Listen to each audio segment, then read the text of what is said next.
Basi sasa kuna some breaking news na you remember today pale Votao when Gen Z walikuwa wameenda kuandamana, there was a very sad clip ya a police officer mwenye alishoot manze an innocent man mwenye alikuwa anauza masks hapo hivyo Moi Avenue.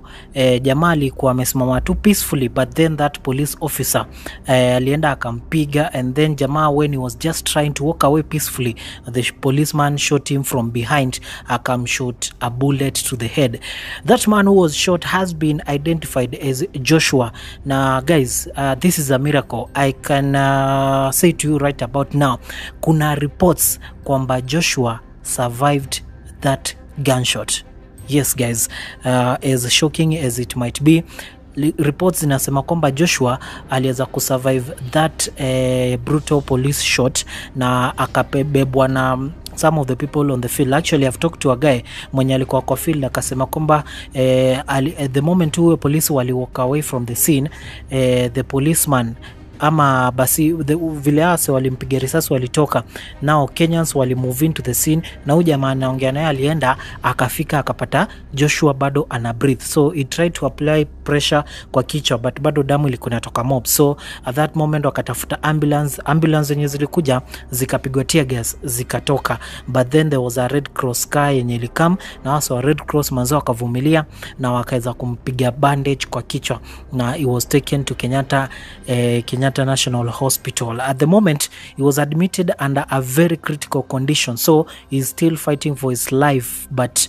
inasemekana kwamba alifika kule akiwa bado ana breathe, so there are chances that Joshua might live from this, and actually our prayer tunaomba jamaa manze aize kutoka hapo kwa hiyo situation. Now back to the scene, policeman mwenye aliweza kutengeneza hiki kitendo, watu wakaanza kuzoom picha zake trying to get, because from that scene alikuwa amejifunga mask from the hapa kabisa amecover, na ilikuwa ni ngumu kidogo, but Wakenya wakaanza kushikanisha dots kidogo. Tulimuona hapa akiwa na igana, alikuwa amevalia boots different, and then it was discovered that huyu jamaa picha yake ikaanza kuwekwa kwa mitandao. People actually used AI generation ku boost picha yake, and now kuna some breaking news kutoka kwa the National Police Service. Yes guys, I can confirm to you, kuna national breaking news kutoka kwa the National Police Service Kenya, na wameweza kurelease a statement stating that the concern over an incident showing a police officer shooting at an armed civilian.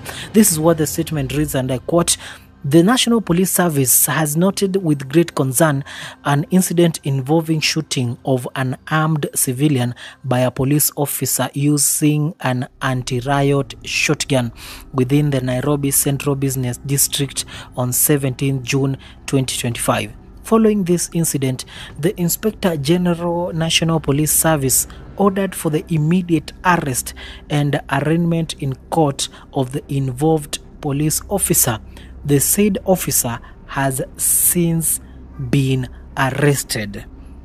Furthermore, NPS has noted a group of goons armed with crude weapons in today's protest within the CBD. The service takes great exception and does not condone such unlawful groupings. Such individuals will be handled firmly according to the law. Consequently, investigations have commenced to identify and deal with the criminals accordingly. The victim was taken to hospital and he is receiving medical attention.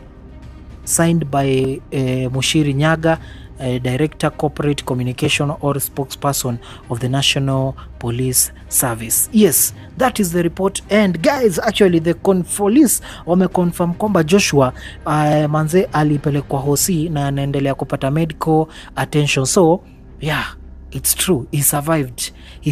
But sasa ngori ni police wanasema kwamba this guy mwenye huyu police aliweza kupiga hizo shots manze ati alishikwa. They identified him na wameweza kumshika. He has been arrested, direct order from the Inspector General of Police. Wow. So hatuko sure sana kabisa.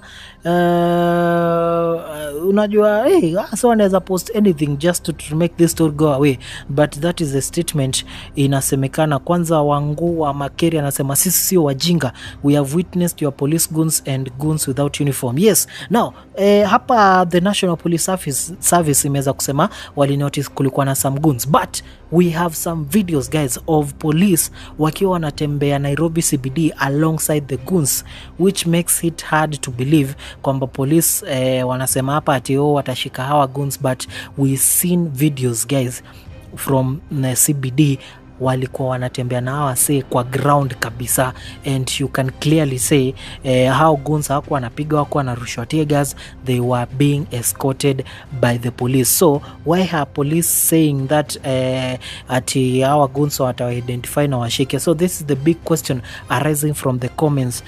Watu wanasema this narrative is almost similar to that of Albert hitting his head against the wall. What do you mean that NPS has noted a group of goons with crude weapons? These people acted alongside the police all along. Why aren't they not arrested? Yes, unacheki, the people are not buying this post from the National Police Service wakisema manze ati wanatry kushika our goons. Now we saw clearly from the video that polisi walikuwa wanatembea na hawa goons. So what people are calling for is proof of arrest. Tuoneshe ukarao wampige picha vile wanafanyanga these other criminals, because remember when you are arrested kuna zile mugshot unapigangwa zinawekwa pale hivyo kwa mtandao, unadescribiwa height nini na nini. So people are demanding for the mugshot of this arrested police officer, so that police wanaweza tuambia ukweli kabisa this guy was arrested na ameweza kufanywa nini na ameweza kupelekwa na anapelekwa hapo mbele atashtakiwa nini. So without that then maybe this could be a narrative, maybe this could be moved by the police, because on the pressure is getting worse, because now even if the President Ruto today akiongea huko Naivasha alisema nothing will distract him and he will do anything to make sure he just continues working for Kenyans, and of course we don't know what work he's speaking about. So that is the latest developing story, and of course manze, that was a very sad incident. Huyo vendor anaitwa Eli Joshua alikuwa amesimama tu tao, actually alikuwa ameshika mask zake za black, because unajua watu wakienda tao tia gas na kuanga serious, so kuna watu wanaendanga wanauza mask. So Joshua on this day despite the violence alikuwa anajua itatokea, yeye aliona hii ni opportunity ya kwenda kuhustle. So he just walked into town akiwa na mask yake na akaanza kuuzia wase mask, but hiyo mask manze haikuwa ni silaha, but huyu karao aliona tu manze ampige risasi ya kichwa, and thanks to God ameweza kusurvive. I don't know how, because bullets to the head especially at that close range na imetoka kwa shotgun, it's very very lethal, but because Mungu manze ni Mungu, Joshua might live to tell of this day. But what we want is to stop police brutality in this country, because kama police wako na ruhusa hivi ya kupiga watu risasi hivi, very peaceful people, mtu wako ana silaha, then where are we heading as a country? Thank you so much guys for watching. That is the latest for now. Be sure to update you in case we get the images of that arrested police officer.